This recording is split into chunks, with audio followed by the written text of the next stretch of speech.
السلام عليكم ورحمة الله وبركاته. خوتي خواتاتي صحاباتي عائلتي، ان شاء الله تكونوا بصحة وسلامة وطول العمر يا ربي. جيتكم فيديو جديد، جيت نقدم لكم هذا الطبق ديال الدجاج مشرمل بالشعرية الصينية. ان شاء الله يعجبكم وتجربوا، علاش لا. نبداو ان شاء الله الطريقة، وسمحوا لي كنغبر عليكم راعي الظروف. ان شاء الله يعجبكم هذا الفيديو وتعجبكم هذه الوصفه وتجربوها ان شاء الله. نبداو على بركه الله. عندي هنايا الدجاج على حساب الافراد العائله. عندي هنايا الفيرميسيل، عندي 500 غرام د فيرميسيل، كبيت عليها ما طايب صفيتها. عندي القياس 2 معالق كبار ونص ديال المعدنوس. عندي الخرقوم البلدي، عندي التحميرة، عندي الابزار، عندي سكينجبير، عندي الملحة،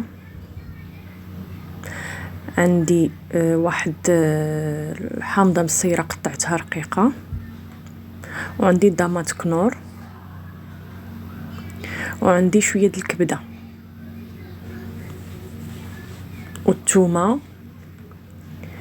في الاول غادي على بركه الله نبداو. غادي ناخذ الثومه نحكها هي الاولى،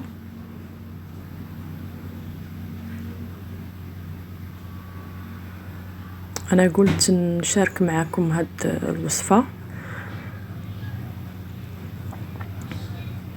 شحال هادي ما نزلتش شي فيديو، قلت علاش لا ما نزلش. كان طيب غادي نصورو ونحطو في القناه ديالي. المهم اخوتي، درت هنا شويه ديال الثومه، درت الملحه. هنايا درت معلقه صغيره ونص، يعني عينكم ميزانكم على حسب الدجاج اللي عندكم. راه الدجاج كيبغي شويه اللقامه. عندي شويه د الابزار ما عندي حار، ما كنكثرش منه حيت غندير الهريسه. التحميره كنزيدها، كاين اللي يبغي يزيدها وكاين اللي ما يبغيش، ولكن كتعطي هذاك اللون زوين للدجاج. درت معلقه ونص حتى هي صغيره ديال التحميره. الخرقوم البلدي حتى هو معلقه ونص على حسب اللون.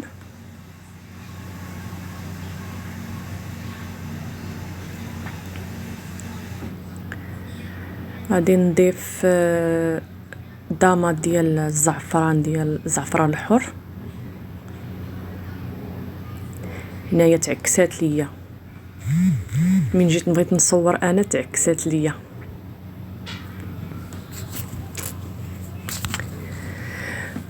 هنا غادي نحكها هي الاولى في هذيك الحكاكه.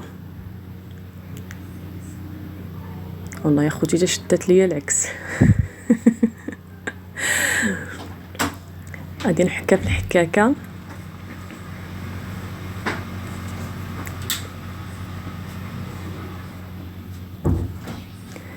من بعد غادي ندير الزيت. ندير شويه الزيت البلديه والروميه.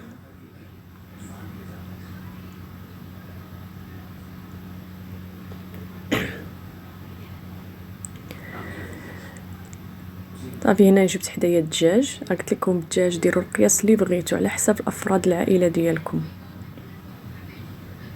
صافي كنخلط هذاك الشرموله اللي درت. غادي نسبق نشرمل الدجاج هو الاول باش تدخلوا اللقامه وهذاك الشرموله مزيان. هنا كندير له تنفلحو شويه بالموس باش ندخل الشرموله لداخل باش تبننو.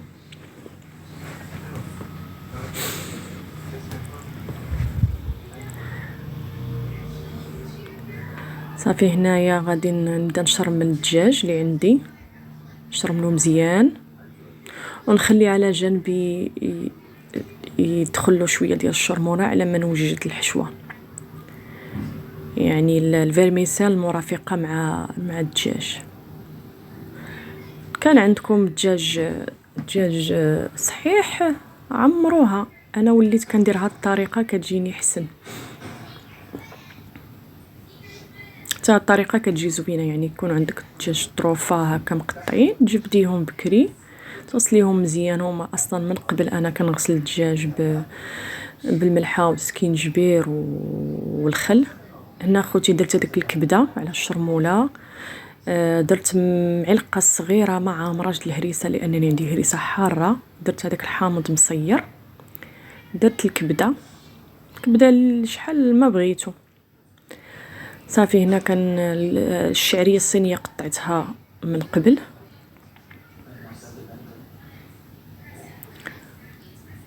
صافي هنايا غادي نبدا ندخل هذه الشرموله مع القوام اللي عندي درت.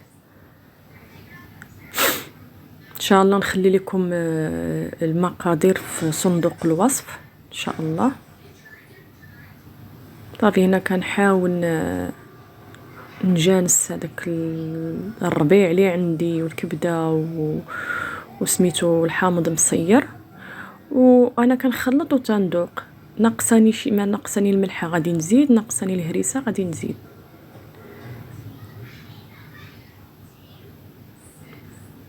صافي هنايا راه تنخلطها مزيان.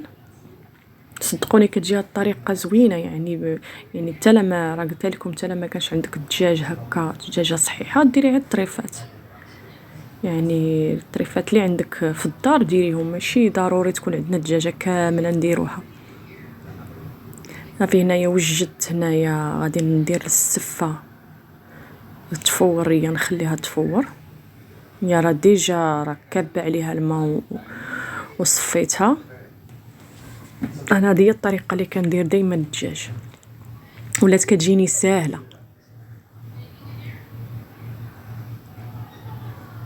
صدقوني جربوها ان شاء الله غادي يعجبكم.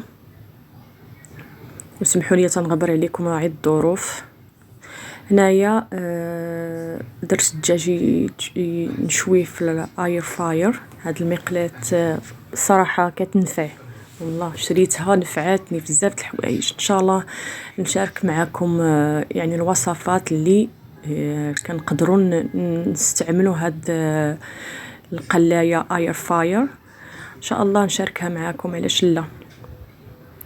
راه ما كيبقاليش الوقت اخوتي باش نبدا نصور وندير المونتاج وبزاف د الحوايج.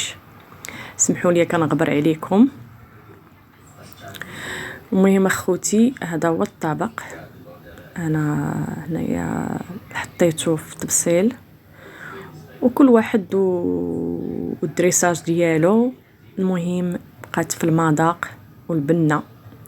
ان شاء الله يعجبكم، وعلاش لا ما تجربوش. وكنتمنى منكم تشجعوني وتدخلوا القناه ديالي، ديروا لي اللايك والاشتراك وشي تعليق يكون محفز. وسمحوا لي كنغبر عليكم. مي كنلقى يعني اللي كيكتب ليا وتيدخل يتفرج ليا في الفيديوهات ديالو ديال التعليق زويون كيشجعني ندخل عاوتاني نحط فيديو جديد وان شاء الله نكون عن ظنكم ان شاء الله. ومع السلامه.